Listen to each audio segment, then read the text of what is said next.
Aujourd'hui, nous allons parler du mot « que » et nous demander ce que peut bien être ce mot.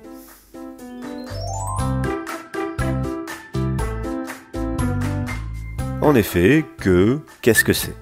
Quelle est la nature de ce mot, autrement dit, quelle est sa classe grammaticale? Vous n'avez pas pu échapper à ce mot, vous l'avez probablement entendu en chanson, par exemple à la radio. Oui, je sais, ça fait peur. Ou alors, vous l'avez vu quand vous appreniez votre conjugaison, notamment le subjonctif.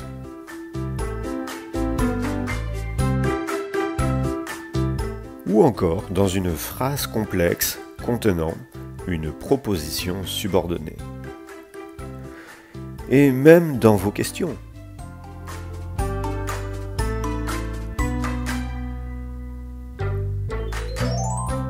En fait, que peut être pas mal de choses. Il peut être un pronom, une conjonction et même un adverbe. Évidemment, pas tout cela à la fois. Voyons en détail. Tout d'abord, voyons quand le mot « que » est un pronom. En fait, quand je dis qu'il peut être un pronom, il peut être soit un pronom relatif, soit un pronom interrogatif. Commençons par le premier. Dans la phrase « Le livre que je viens de lire est génial », il y a une proposition subordonnée relative introduite par le pronom « que » qui reprend le groupe nominal « le livre ». Ici, le pronom relatif est donc mis à la place de « le livre ». Je viens de lire « le livre ». Si vous voulez en savoir plus sur les pronoms relatifs et les propositions subordonnées relatives, cliquez sur ce lien. Que peut être un pronom interrogatif, et on le retrouve donc dans une phrase interrogative. Vous êtes probablement plus habitué à dire « qu'est-ce que » au lieu de « que » tout court, mais c'est à peu près la même chose, excepté qu'on a rajouté « est-ce que ».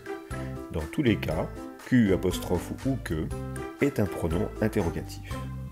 Pour en savoir plus sur la phrase interrogative et les pronoms interrogatifs, cliquez là. Que peut également être une conjonction de subordination. Vous savez, ce mot qui introduit la proposition subordonnée conjonctive et qu'il ne faut absolument pas confondre avec le pronom relatif. Autant le pronom relatif reprend un nom ou un autre pronom, autant celui-ci ne reprend rien et se trouve très souvent, mais pas toujours, après un verbe. Cliquez là pour en savoir plus.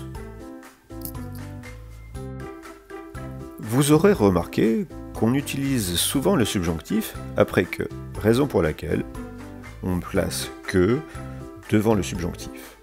Employé tout seul, il permet d'exprimer un ordre.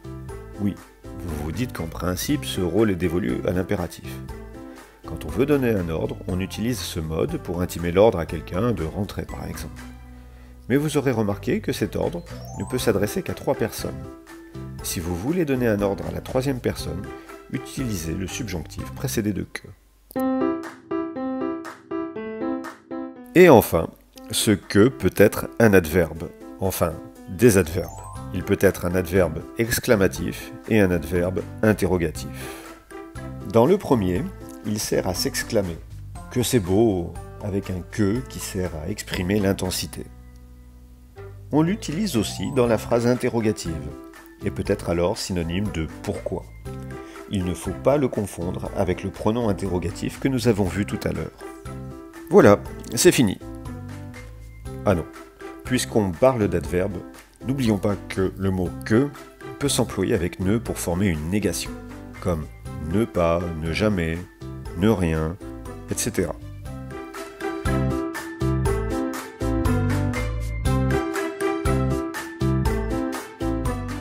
Cette fois, c'est fini. Merci de m'avoir écouté et à la prochaine fois pour d'autres explications grammaticales.